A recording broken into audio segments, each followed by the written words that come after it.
What's up, everybody? Coach Slate, War Slate here, Slate Basketball. Blessed to be here today with these two gentlemen here. We got Steve Burke, basketball legend. We got Lou Sims, another legend. These guys are, we're teaming up, right? They're going to be part of what we're building here, helping these young guys out in the Charlotte area. So, we're super excited about this little podcast. We're gonna talk some basketball with y'all today. So, fellas, I know we cross paths. We cross paths. On the court, off the court. The connection. This basketball world is small, right? I got connected with Lou through Keith Gabriel. Then you connected me with Steve. Reconnected me with Steve. So, when I talk to you guys about, this joining and, being a part of what we're doing, the development piece, helping these kids, become better basketball players, become better, human beings. Let's talk a little bit about, why y'all chose to do that. Well, basically, I'm going to say when I retired, the first, 6, 7 years, I wasn't ready because it's a difference in knowing basketball, but being able to translate it to the kids. You can know all you want to, but if you're unable to translate it to the kids, then it's not helping them or benefiting them at all. So I just took some time off in the beginning and then slowly worked my way into it and was just thinking how I need to show the knowledge that I have at basketball to my kids. So that's very important to me. So after I realized that, then the hunger and the passion just came in itself. Yeah. No, that's dope. I mean, that's dope. And I think that's so true, too, being able to, get your message across to the kid, articulate your message across to the athletes because, we know so much, right? Our knowledge is, unlimited. The amount of coaches, the amount of countries we played in. So we know a lot. So being able to see your product in front of you and give them what they need at that moment is what I learned, through these days. Or when I first started, I was a little bit too complex, and I just kind of You realize you learn that you have to be a teacher. You're really a teacher. I'm glad I don't teach at school because my 2 hours was teaching.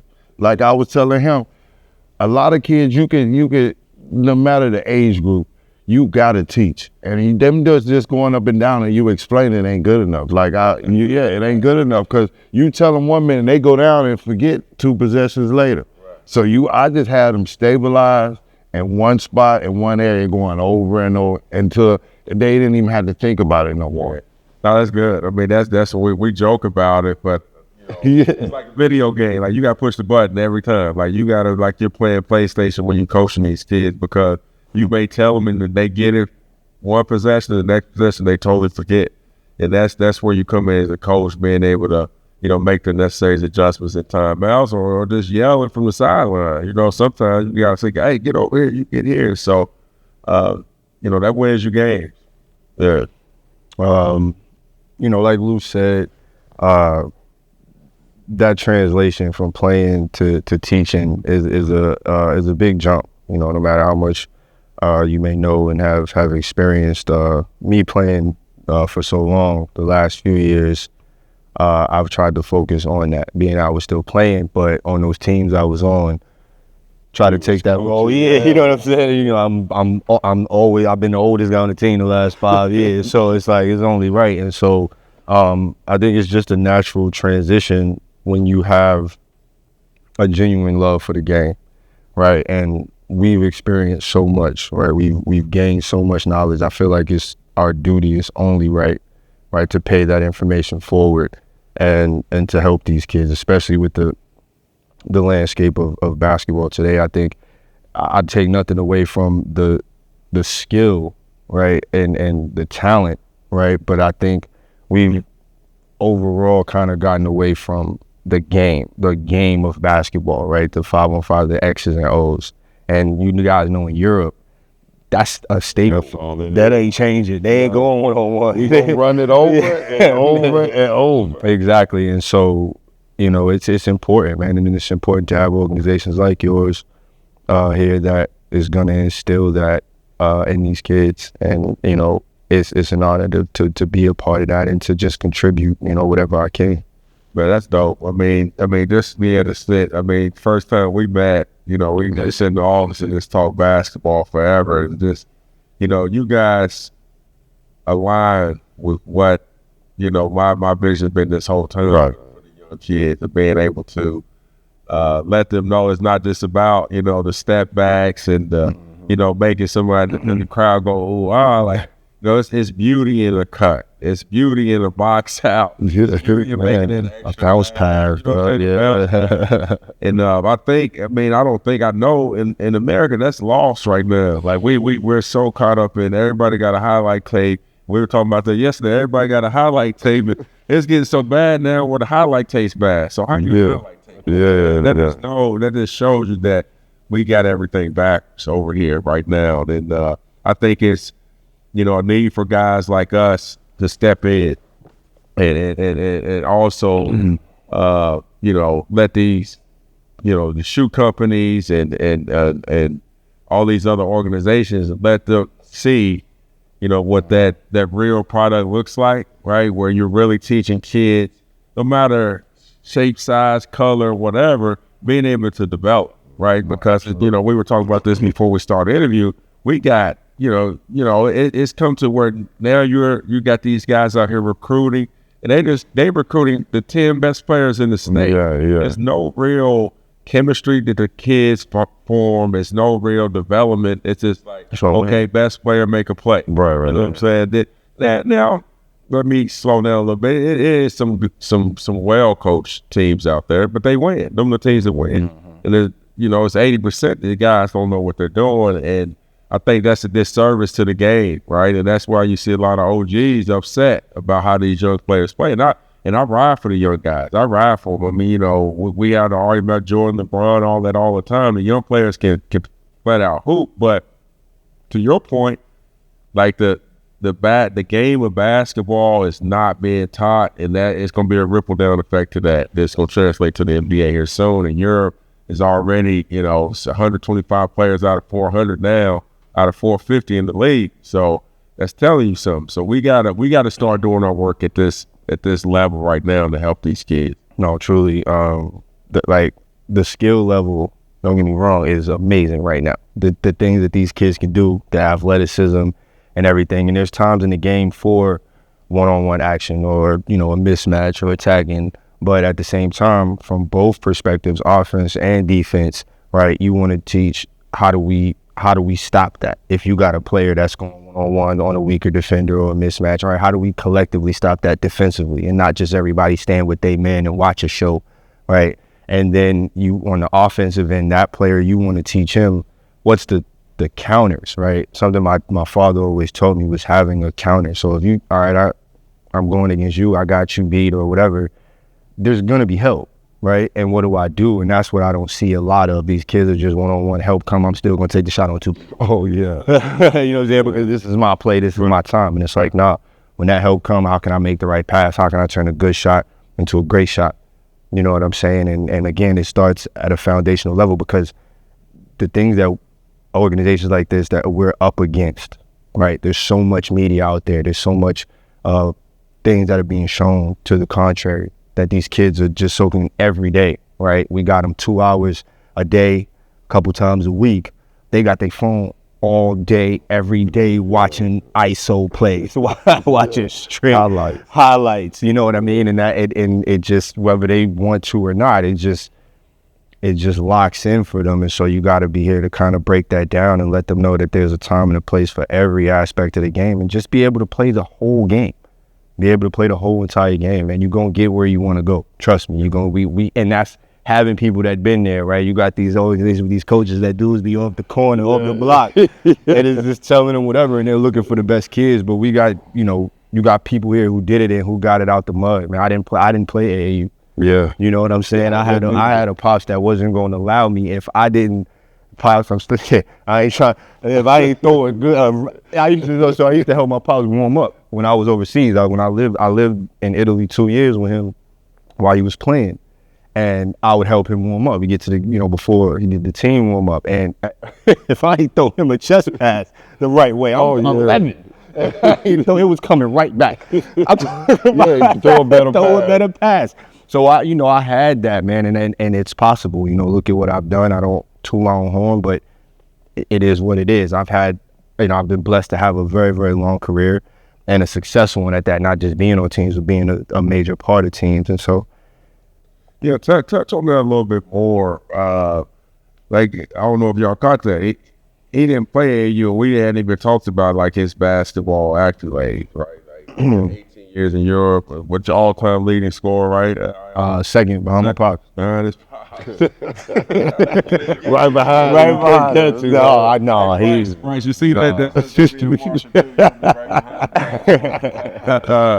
But yeah, this touch on that, like not playing travel ball and this working on, like you were telling me before, like your pops is like, nah, you're gonna pick up too many bad habits doing that. Yeah, like we talked about off camera, man. My pops did it growing up, and he didn't like it. It was, from a social aspect, I'll say, being 13, 14, 15 years old, you want to be with your friends. All my homies, my circle of guys are all hoopers, and so not being able to be with them in the summer times, I was like, okay, I didn't, it sucked from that aspect, but, and I didn't understand it then. I understand it now as I grew up, but my dad was like, nah, you're not playing on an all-star team. All y'all gonna do, you just wanna go win trophies and all that. Now we're gonna work on your game. So I'm 15 years old. I'm down here, actually. I'm in the field. I'm running in the woods. I'm carrying logs. I'm jumping weighted jump rope. I'm doing all this stuff, not understanding. But then, I built this reputation through high school and college as Steve never get tired. He's a kid, never get tired, always on go, always on. I'm like, how did I get there? And it's because of the work that, I was putting in, and I didn't know what I was building, the foundation I was building for myself. So, I mean, it's give and take. When you're a kid, you want to be with your friends and everything, but from a developmental aspect, the AAU is, you got to find the right program, man, because on the whole, these kids aren't being really taught anything. They're just gathering the best of the best so we can go out and win a trophy. Or they rolling out the ball. That's it. We're going to go out there, we just going to hoop. We ain't going to teach nothing. We're going to have a couple of plays, but at the end of the day, we just going to rely on the fact that y'all look like y'all just better. Yeah, you just better. So, well, I mean, that's the thing, too. I say it all the time, and that's why I'm glad I got y'all here. I say it all the time, like, when you look on social media and you see former NBA players, former overseas guys that play high-level college basketball, they're saying all the stuff we're saying.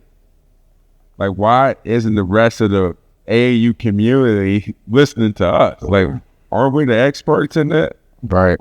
Like you go like doctors and lawyers, they gonna listen and learn from the best people in their field who's had multiple surgeries, that's had multiple different experiences. And it's like sometimes I feel like we're overlooked, we're not respected for what we did do. Like we're sharing with you the knowledge. Like you gotta find a program that's gonna really develop. You gotta find a trainer that's gonna really develop you as an all-around basketball player, not just scoring points. Like, yeah, it's bad. It's bad with parents. It's bad with kids right now, and it's tarnishing the game a little bit. And this not just coming from me. This go on Instagram and go look at Matt Barnes. Go look at Gilbert Arenas. Go listen to Kenyon Martin. All these guys that be talking about it.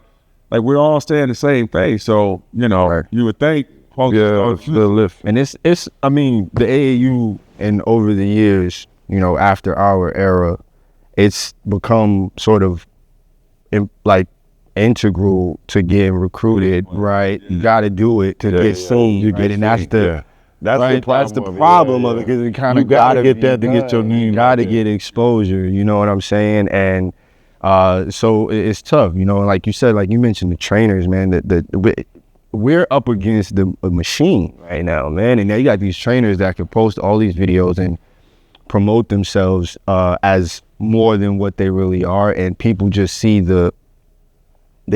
what's being done as like, wow, this looks crazy. He jumped over 4 cones, did a cartwheel, shot a 3. Oh my God, this trainer's amazing. Hey, but like the hit what you just said, that's one of the pet peeves of mine, because you got a trainer doing all this work, and the kid, you know what? Some kids do develop with code. Like you need ball handling, you need shooting, you need running off a screen. Okay, that's good for training. But the problem is when you get in the game, you going on top of somebody. And that was my biggest thing this year. I was like, we gonna play dead and we gonna make them uncomfortable. So you can have all the kids that do great in their workout for an hour, but you get somebody in front of them for another hour all day, then what you gonna do? You ain't gonna be able to do that same calm work that you was doing before. You gotta have game situations. Yeah. You gotta have game situations, and that's what we go about the overall basketball aspect of the game. I'd have been with trainers.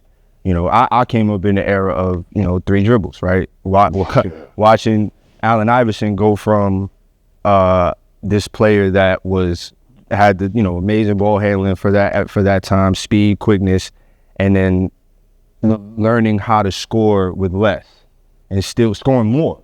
You know what I'm saying? And seeing that now it's a show, right? These kids are taking 15 dribbles, right? Dribbling out the whole shot clock.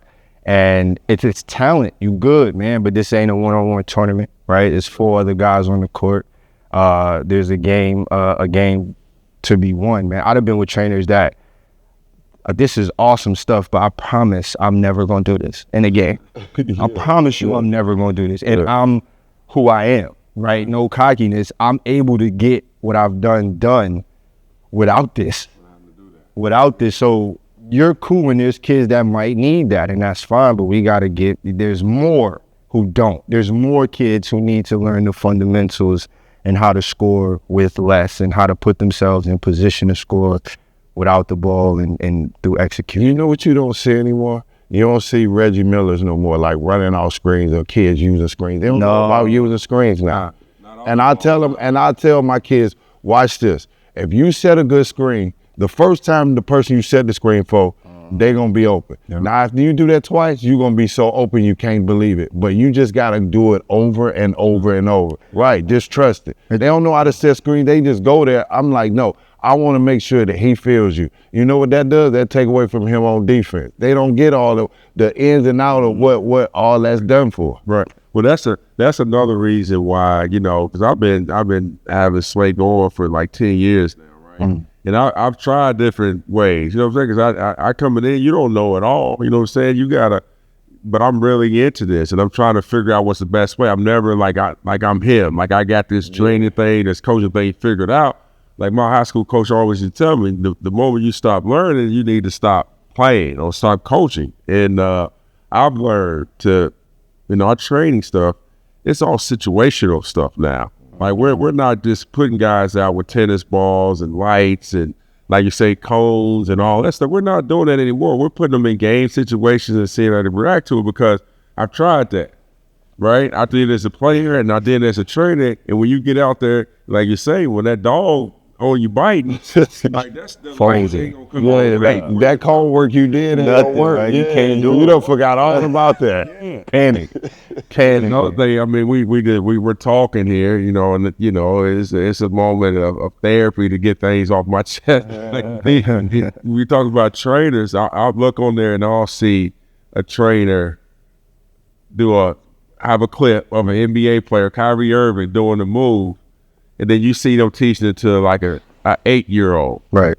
Doing this generational talent.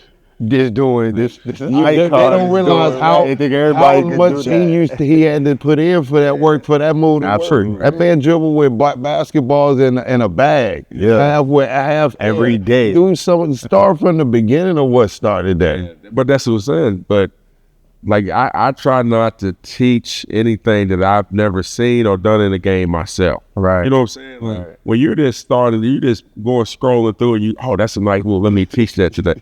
Have you ever used it in a real game besides maybe playing the Y or something? Like, come on, it may not work against a guy like me, the 6'8", that could. Right. Like you know what I'm saying? That's what you gotta understand.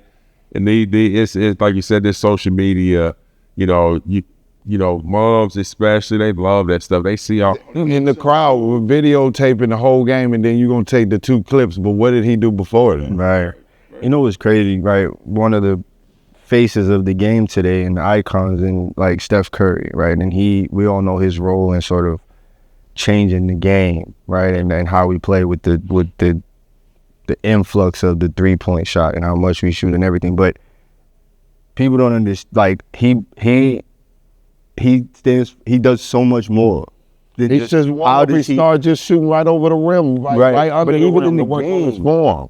even in game, I mean, how is he getting open? The movement without the ball, right? Even something simple as coming off shoulder, right? The head fake, using head fakes, right? He running more than soccer players, they say. No, he running about 3 miles, about 3-4 miles a game. But the conditioning aspect of what he's doing, and you know, it's crazy because the other day he just had like 56 or something, right? He had 12 threes. And everybody's just talking about like, oh, he had 12 threes, that's crazy. Look at this shit, and I'm just like, yo, the person I'm like, what is he doing for his shoulders? Like, what? To shoot 19 threes in a game, you know what your arm's gonna feel like after that, and to make 12 of them from where he's shooting from, under the duress that he's shooting them, and running and tired. Like, you're not, and he, come on, man. Come on, the kid, it's kids in here that come up and just throw up these threes, right? And just every possession, and it's like, you're not understanding how he got there. You want to be the end result. And that man put in so much work. I'm talking about probably till he threw up, running till he passed out on a daily. I seen a video of, what's the kid from the Knicks, Brunson, right? And they showed a clip when he was a kid working with his pops. And his pops was on him. Like, he looked like he was about to pass out, bro. As a kid, outside at that, that's all we had. These kids got the luxury of gyms and I had to at 15. Because all I was doing was playing outside. I started with a crate on a street. Like. A crate. Warford. It's different, man. And I think that's why, you know, you don't see kids out at playgrounds and stuff like that no more because of guys like me that have gyms and we got trainers and all that stuff. So it's different. You know, these guys, everything's so structured for them. But, you know, when you come in here now, we're trying to add that element to it. Like some days we may just hoop. You know what I'm saying? It's a lot of, you know, either, you know, because I learned how to playing one-on-one against my brothers. You know, I had to play with my pops, dog. I'm talking about 14, and we don't get enough of that. I'm sure it's still, but playing up, right? These guys are so, the industry, right? Because it's an industry now, right? Let's be honest. It's so much about, like, creating stars. And now, like, I'm going to just have this kid with a bunch of nobodies. I'm going to give you one.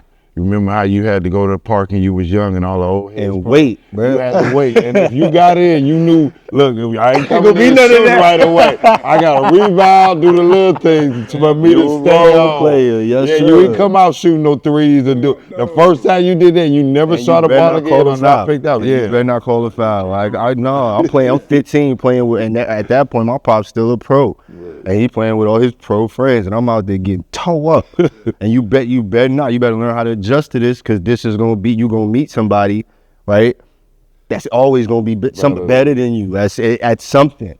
And that's that necessary pressure you need, right? Like that. Like I think back to my childhood, like when I had to go through playing with my older brothers and playing with their friends, knowing if I turned that rock over. When I got into a state championship game, my brother was gonna fight me if I turned the rock over. You know, like the pressure of that helped me. You know what I'm saying? And now, like these kids, if they go to an organization, they don't like it, things don't go. They leave. Yeah. Oh man, there's no resilience. There's no resilience in this, man. Everybody's trying to be the man, and nobody wants to earn that. Everybody just wants it handed to them. You know what I'm saying? Hey, just to piggyback off it, was so funny this year. So I had 3 6'4" guys, right? You had one. You get what I mean? I had 4 in JV. And the first thing, I told them to run transition, but like, yo, you be inside, just said center by mistake. And one of the kids went, I'm not a center. I said, look, for this purpose, you the tallest one, you gonna be down in that box. I said, I'm gonna work out where you gonna show what you can do outside. But if I see you out on the perimeter and we on transition, you coming out. And I had to instill that in his head over and over. But the first two, they both big guys talking about, no, I don't play inside. See, would you ever tell your coach that? What? Like, you was off that team. It was over. If he told you to go inside, you knew that was the way you was gonna play, so you went inside. I learned to duck in. I moved from Cleveland from playing the 3 to coming to Hickory, North Carolina to a 1A school, and I was the biggest thing. and they had to teach me to duck in. Nigga, kids don't even know what duck in is. Yeah, don't know V cut in. None of that. And guess what? I went 20 for 22 doing the duck in because I was so quick and they ain't see it coming. So I was just going off that. But my mentality wasn't, oh, I played the 3 in Cleveland. No, I worked on that when no practice was around.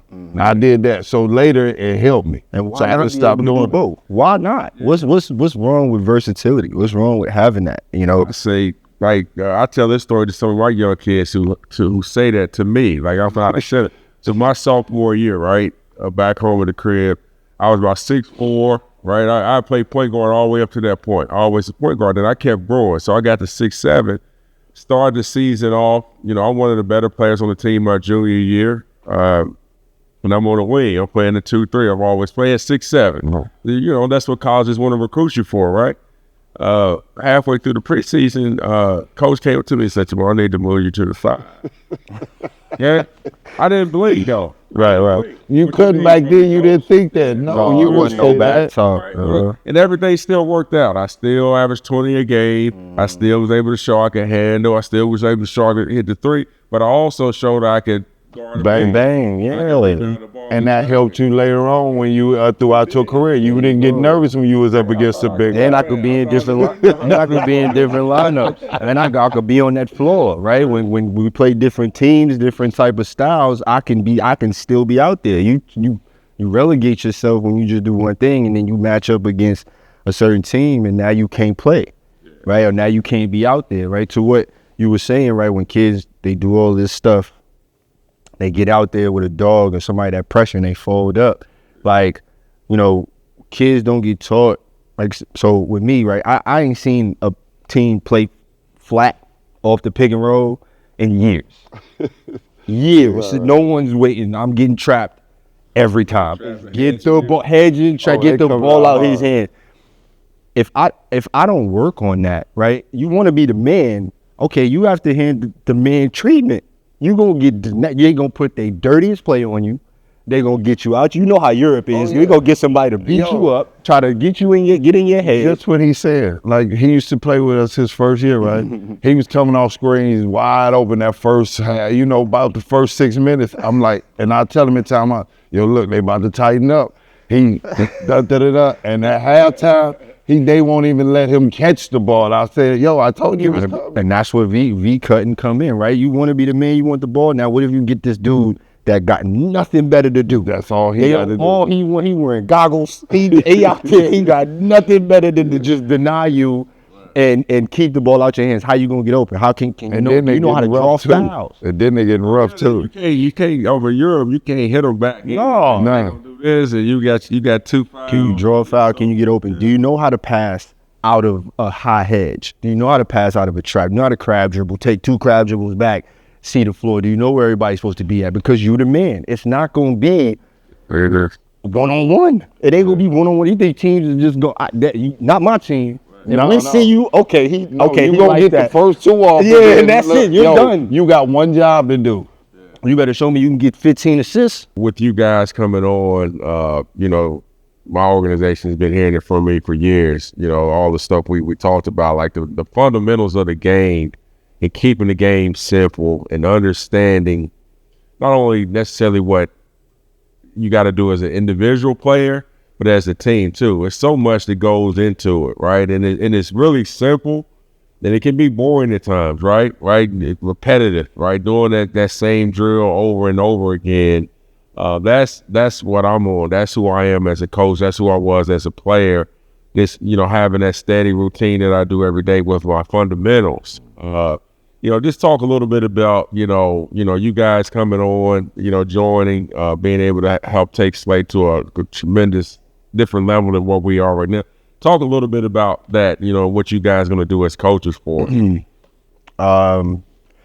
So for me, I can only teach what I know, right, and what I've experienced and what I've learned, man. And I think at the forefront of that, we was just actually talking about that is conditioning. Right, you got to be in shape to play and to play the way these kids want to play, right? You want to incorporate the way today's game, and it's more up and down. And so, all right, look, we got to be in shape if we're gonna be up and down, because you got to be able to play and think at the same time, right? We can go out there, we can play, play a whole game running up and down, but by the second half, that ball is everywhere. We don't know what we doing. We don't forgot stuff because we tired. So, with that, just to be specific, overall is the fundamentals and we what we're all here for. But, I want to have a team that runs, but run with precision, guys being in the right spots and to be able to create the easiest baskets that we can. If we got opportunities for the one-on-one, of course we're going to use it. We all basketball players here. We all know what mismatches look like, and we know how to attack those mismatches. But me personally, I want to have counters for that too, because any smart team we play, if there's a mismatch and we're attacking that, they're going to adjust to that too. And so we want to be able to adjust to their adjustment, if that makes sense. So just teaching those things. I know these kids gonna want to do their thing, just creating opportunities to do it in an organized fashion. Yeah. The reason why I got into this, to be honest, is now that I'm doing it, and this first year really showed me I want to just teach. I want a kid to be able, when he's done with me, to be able to say I could play for anybody. Mm-hmm. Or when he goes to another coach, he won't be lacking catching up. He just got to keep working on the things that I taught him. Mm-hmm. Like I'm one that I get the temperature of my team. Like, okay, you got some that's more advanced than the other ones, but they all, if I feel like I got to start from the beginning over and over and over, you all just got to go along with it until they catch up. Like, I don't like to leave none behind, And I'm also old school. I like each player from the best to the worst to be treated equal, but also be coached just as hard. Mm-hmm. Like, I'm big on that. Like, this year I had to sit some of my best kids during big games, but I didn't care. I just knew that the rest had caught up enough where I wasn't even worried about that. And it was a message to them and a message to my team. Like, you know what? We can play with them or we can play without them. And it was crazy. Some kids were sick. Some kids missed because of discipline. But whatever the reason may be, I had so much confidence from practicing with my kids and the things I had taught them that I wasn't even worried about winning the game if they did what I asked them to do. Like, I didn't watch film. I probably watched one game, and that was the game we lost. And I didn't need to watch that one. You knew why. I knew why. It was just effort. We got beat on effort. We never get beat on effort. That's one of my pet peeves. Not to turn the ball over and not get beat with effort. Those two things don't cost nothing.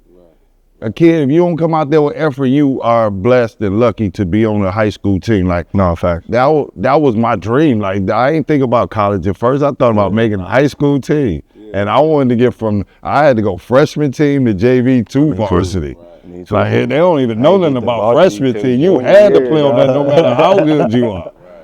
And then you was like, yo, I want to make JV by the middle of the season. And then hopefully I can throw that varsity jersey next year. Like, that was our goals. Kids don't know about that. And these are such important years, the years that you're coaching, even me. And you can see. You got to shape these kids' mindsets, man, from what he said to that next man up mentality, from the be ready aspect, because at any point you could be called, your number could be called.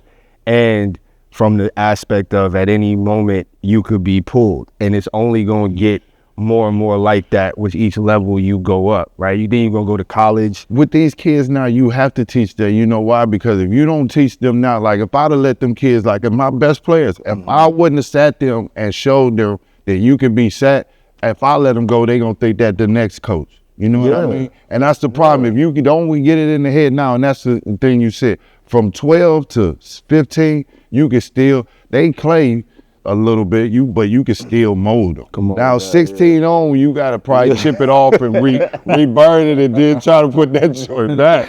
No, but right there, you can still, and it go on the spot. But when they hit that 15 and up, you probably got to knock it off. You got to knock it off and then reheat it and try to put it back. That's good. I'm glad you said that. And that's another reason when we started, because I noticed that over the years. So we start now with our junior TSB program.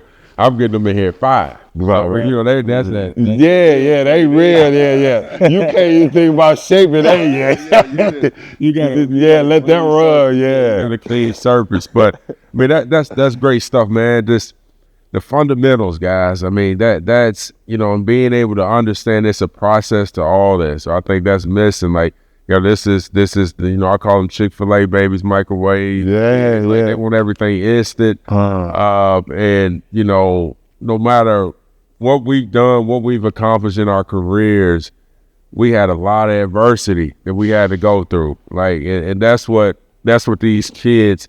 That's another thing that's being pulled away. And again, it's NILs, like kids. They do have it's a different time. I understand that's a different time. You got other options, go to a different option. But again, like the ball's gonna start bouncing one day. The only thing I hate is now you can just run away and go to the next, Portal got 1,000 kids. Like that's the thing. But even high school, whatever, if you don't like the coach and you don't feel that it's your way, you can go somewhere. That's the only problem that we have now. Because when we had, you stuck and that was it. You go to your parents and be like, yo, I want to go transfer school. What? Yeah, nah. Yeah. And that's it's, again, that's the parents too, right? And they're believing that their kids is something that they not, or wanting them to be something that they wanting them to be something more, but not understanding the work. I think it's all about the work, man. Think about this, fellas, though. Like, once these kids start playing, though, like when you get a job and you got something tough, well, you can't just keep switching the job. Can't leave. You're supposed to say you got lights to pay. You got food you got to put on the table. So then it's going to be hard for them to deal with that, right? When the ball stops bouncing, they get a job, the boss yelling at them. Maybe the boss giving them too much work, like stuff they quit and go to a different organization for. Things not going their way. What you just quit and you go to somewhere else, So those are the little things that we talk about here. We talk about with our families. We talk about with our athletes. Just how to handle adversity, because I think that's really important. But sports come together with, just like you said, with life. Because if you battling in basketball and shots ain't going your way, you gonna find a way to do. And the good ones find a way to continue to keep themselves going. They gonna rebound. They gonna get a steal. Like I had to tell kids all the time, look, don't let because you're not making a basket define how you gonna play this game. Because I can't use you out there. No, so much more. So that's what come with the workforce. If you feel like your boss overwhelming you, you can't find a way to figure it out, what you gonna do? Yeah, it's the same thing. A crisis, like the pastor said. You don't know who in trouble until you come into a crisis. Like half the people that go to church wouldn't go to church until they had a crisis. Something was wrong. Yeah. Pastor Gray did say that.